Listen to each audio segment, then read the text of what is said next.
Mather Howard Burnham was born on May 27, 1870, at the Sioux reservation, Tivoli, Minnesota.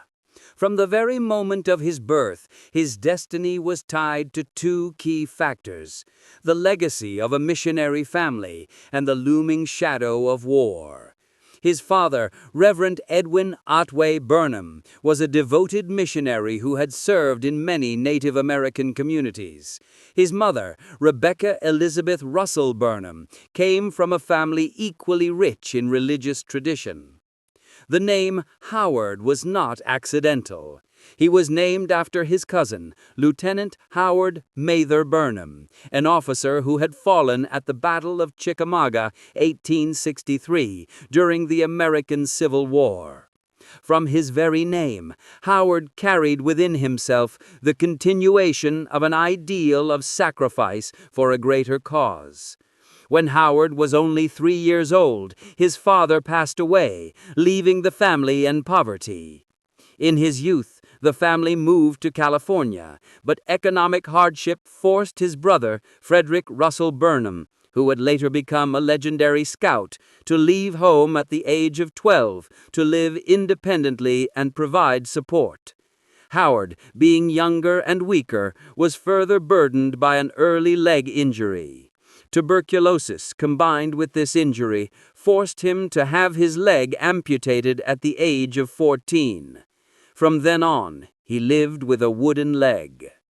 During 2 years of convalescence, Howard stayed with his brother Frederick.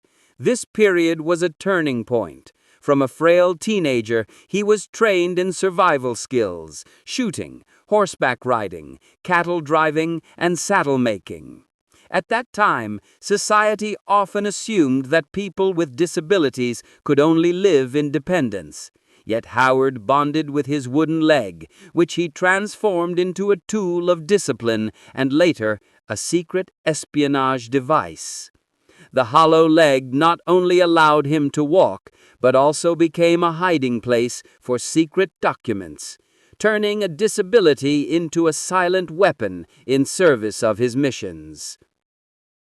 Alongside physical training, Howard cultivated another passion: books. He devoured volumes on history, geography, military strategy, metallurgy, and mining. His extraordinary memory allowed him to retain vast amounts of information. As he entered youth, Howard Burnham did not choose a quiet path. Once accustomed to his wooden leg, he began to roam across the wilderness of California and the American Southwest. Deserts, mountains, and Native American communities became his natural classroom, where he learned lessons no school could teach: how to navigate in the desert, find water, hunt, and above all, how to read the language of nature. Howard befriended the Cahuilla people at Agua Caliente, today Palm Springs, California, learning from them survival skills: how to find gold in desert sands, how to make use of scarce resources, and folk knowledge of medicine and customs. Here we see an important sociological aspect. Howard, a Euro-American from a missionary family, was not only teaching but also learning from Native people. In a context where colonialism and white supremacist ideas were still strong, this interaction reflected an openness and a spirit of two-way cultural exchange. Yet the wilderness was also full of danger. In 1888, during an expedition, Howard had a fateful shootout with a native man. He had previously met and spoken with him in Spanish, but when traveling along the trail between Cailla and San Jacinto, Howard was suddenly ambushed.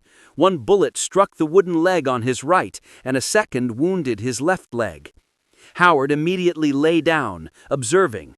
When he saw a hat rise above a rock 150 meters away, he fired back. The attacker, the same man he had met earlier, fled but attempted another ambush. At this point, Howard managed to identify him and struck first, killing the opponent, who carried a Winchester rifle. Afterwards, he was forced to abandon all his belongings, livestock, and equipment to escape on horseback to San Jacinto. This was not merely an adventurous action story, but a mirror reflecting American frontier society. Violent clashes between white settlers and native peoples were common. Howard's shootout reflected the cultural frontier collision. On one side, settlers with firearms technology. On the other, native inhabitants resisting intrusion. For Howard personally, it was his first trial by fire in self-defense under harsh circumstances, proving that even with a wooden leg, he could survive through calmness, skill, and determination. After this event, Howard continued his adventurous life. He studied mining, became a mining engineer at the Alvord Gold Mine, a family-owned Burnham Clap enterprise. He also studied at the Pacific Chemical Works in San Francisco, earning a professional mining certificate under the guidance of Henry Garber Hanks, California's first state mineralogist. It was precisely these years of roaming the desert, living face-to-face with danger, that shaped Howard Burnham into a man who was at once an engineer, an adventurer, and later a spy. Activities in South Africa, Rhodesia, and Mexico. After the Burnham Clap family's Alvord gold mine in California was destroyed in a fire in the early 1890s, Howard Burnham had to suspend his work at home. In 1894, he left California to settle family business matters before traveling to the South African Republic, where his brother Frederick Burnham was active in Bulawayo, Matabeleland, South Africa, and the gold mines. In South Africa, Howard worked as a mining engineer and supervised the assay and metallurgical laboratory at the Royal Langlake Mine in Transvaal, Johannesburg. This was one of the largest gold centers in the world at the time, where gold was not only an economic resource, but also fuel for European empires in their race for colonial expansion. Howard was both an engineer and a chemist, supervising thousands of miners, most of them Africans forced into labor. He also authored a mining textbook titled Modern Mine Valuation. This was a professional contribution and reflected his effort to establish credibility in an industry dominated by British corporations. However, South African society at the time was in turmoil. Tensions between the British and the Boers, of Dutch descent, escalated into the Second Boer War, 1899 to 1902. Howard believed that as an American citizen, he would be protected, but reality proved otherwise. He was arrested by the British on suspicion of being a Boer spy. Later, he was captured by the Boers, suspected of being a British spy. Caught between two opposing sides, Howard repeatedly faced the risk of being shot or hanged, forced to seek help from his family and even the U.S. government. This predicament revealed the fragile position of Americans wandering in colonial territories, at once seen as outsiders and constantly suspected as insiders of the enemy. When World War I broke out in 1914, Europe was plunged into a vortex of violence, and espionage became a silent front. By then, Howard Burnham was an experienced mining engineer with international expertise, fluent in French and Spanish, and possessing deep knowledge of geography, resources, and people in many colonial regions.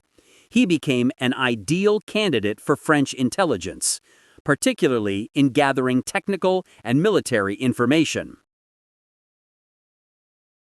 An important factor: Howard had already been suspected and detained several times in South Africa and Rhodesia. This had trained him in the ability to remain calm under interrogation, a vital quality for a spy. Howard had lost a leg from childhood and lived with a wooden prosthesis all his life. During the war, he transformed it into a special device, hollow inside, with enough space to hide documents, maps, codes, or espionage tools. Howard was sent into Germany multiple times to spy. There he faced strict surveillance by German secret police, the constant risk of being hanged or shot if discovered. Howard Burnham died in Cannes, France on May 4, 1917, at the age of 47. Although he is often remembered as a spy who fell in war, historical records show that the true cause lay in prolonged illness and exhaustion, rather than direct death in battle. From childhood, Howard had suffered from tuberculosis, a deadly disease of the era, especially prevalent in the late 19th and early 20th centuries. This illness not only weakened his health, but also left him prone to chronic fatigue, making recovery from long journeys difficult. Beyond this illness, Howard lived with his wooden leg. This meant that every step, every journey consumed more energy than for an ordinary person.